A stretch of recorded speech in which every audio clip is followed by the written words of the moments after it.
All right, now we're going to talk about nouns. In Spanish, it's los sustantivos. So a noun is a person, place, or thing. And every noun in Spanish is either masculine or feminine. Okay, and you know if something is a masculine noun or a feminine noun by the article that comes before them. So the masculine noun will have el, and the feminine noun will have la, and that just means the. For example, el libro, la mesa. Usually, words that end in o are masculine, and words that end in a are feminine. For example, el diccionario, el teléfono, el cuaderno. Okay, they all would, if you were to look these up in any dictionary, a manual one or an online one, it's going to tell you if it's a masculine noun. And a lot of times, like in your textbook, it's going to have the word el before it, okay? Or la if it's a feminine word. So examples, la mochila, la puerta, la computadora. So notice the masculine nouns have O's, the feminine nouns have A, but there are exceptions to the rules, like dia is actually el dia, okay? And mano is la mano, okay? So there are exceptions. Other masculine nouns, a lot of words that end in ma are masculine, okay? And these are words that derive from Greek. So not that that helps very much, but words like mama would not be masculine because that means mom, and if it's a person that's female, then it would definitely be a feminine word. Okay, so some examples that end in ma that are masculine are el problema, el programa, el sistema. Okay, and a lot of words, not all, okay, so this is, I don't even know if I should mention it, but a lot of words that end in S or Z are also masculine, like lápiz, autobús. Forgot I had pictures with these, and paraguas, okay? So we're going to say el with all of these. El problema, el lápiz, el paraguas, okay? And other words that are feminine besides words that end in a are words that end in dad, okay? For example, comunidad, so la comunidad, la nacionalidad, la universidad, la ciudad, la responsabilidad.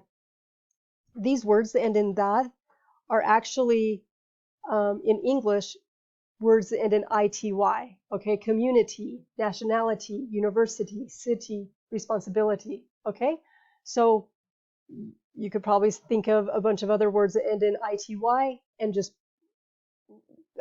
add dad to the end, and that would give you your Spanish word, and they are feminine, okay? Another ending that is feminine is sion, and it's always going to have that accent over the O, okay? Like nación, la nación, la canción, la comunicación. And these are shun words in English, right? But just be careful because we don't say shun in Spanish, right? We have to separate sion, la nación. And so all of these words, make sure that we have the feminine article la in front of them, okay? Now, some words are the same word, and you know if you're talking, these are all people on this list, okay? So you need to know, are you talking about a man or a woman? So if you said el estudiante, you would be saying, talking about a man, la estudiante, talking about a woman. There's some words that end in ista, like dentista and artista, and they're same thing. It's either el dentista or la dentista. The ending is the same. These next words that I have, the ending changes from el presidente to la presidenta, el consejero, la consejera, el jefe, la jefa.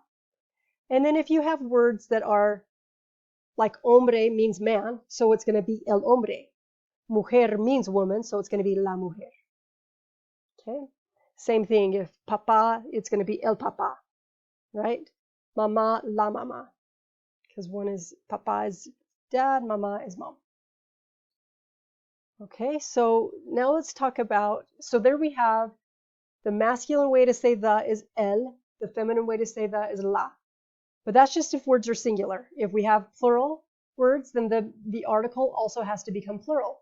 Los for masculine, las for feminine. For example, el libro, plural would be los libros. El problema, plural, los problemas.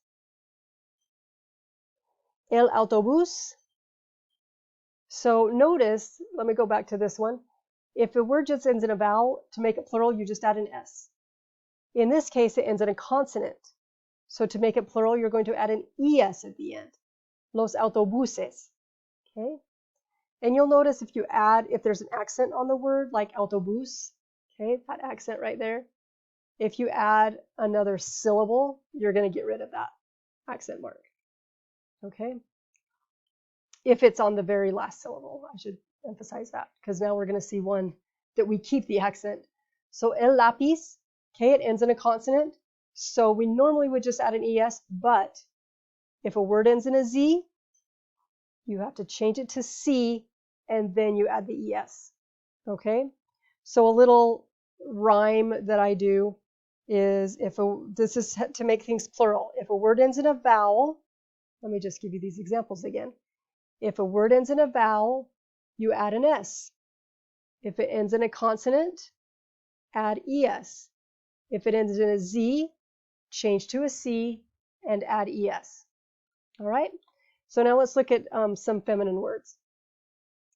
La mesa, it ends in a vowel. To make it plural, it would be las mesas. La ciudad, it ends in a consonant. La becomes las and ciudad becomes ciudades. La nación, plural, las naciones. Okay, so you just add an ES. Notice there was that accent on the last syllable. I added another syllable, so I got rid of it. We'll talk more about accents next chapter. Okay, so again, all of the el, la, los, and las, that's the word for the. So now we need to look at the other article, which is or some. And it's going to follow the same pattern, basically. There's also masculine and feminine, singular, plural. So we have un or una. For example, un lápiz, una nación. Okay? Plural, unos and unas, unos lápices, unas naciones. Okay? So singular un, plural unos, singular una, plural unas. And then we are just going to use the words the and or some, right? Let me just point that out. That this is obviously a, but if it's plural, then it means some, right? This could also mean one, right? But we're going to use it the same way that we would in English.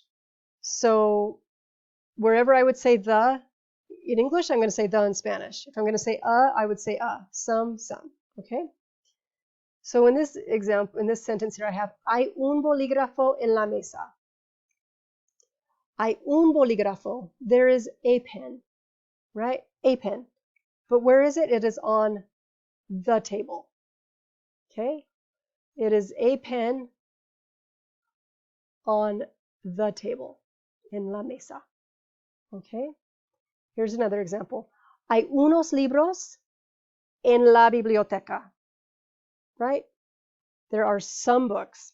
There's just some books but it is the library, right? En la biblioteca. Hay unas mujeres, there's some women, en el salón de clase, in the classroom. Okay?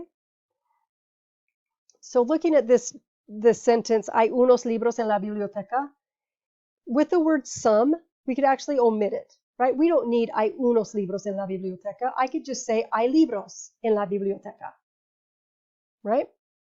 You would have to say, if it's singular though, you would have to say the or a, right? The or a. I'm also going to add now, hay muchos libros en la biblioteca, which just means there are a lot of. And notice this word is also plural. Just like libros is plural, muchos is plural and masculine. I'll show you that in the next sentence. Hay unas mujeres en el salón de clase. Okay, I used unas. I'm just going to omit it now. Hay mujeres en el salón de clase. Or I'm going to say there are a lot of. Because this is a feminine plural word, this word is now muchas instead of muchos. Okay, before we had muchos libros, now we have muchas mujeres. Another example with muchas is muchas gracias. Okay, because gracias is a feminine word, so muchas gracias. That's it for that.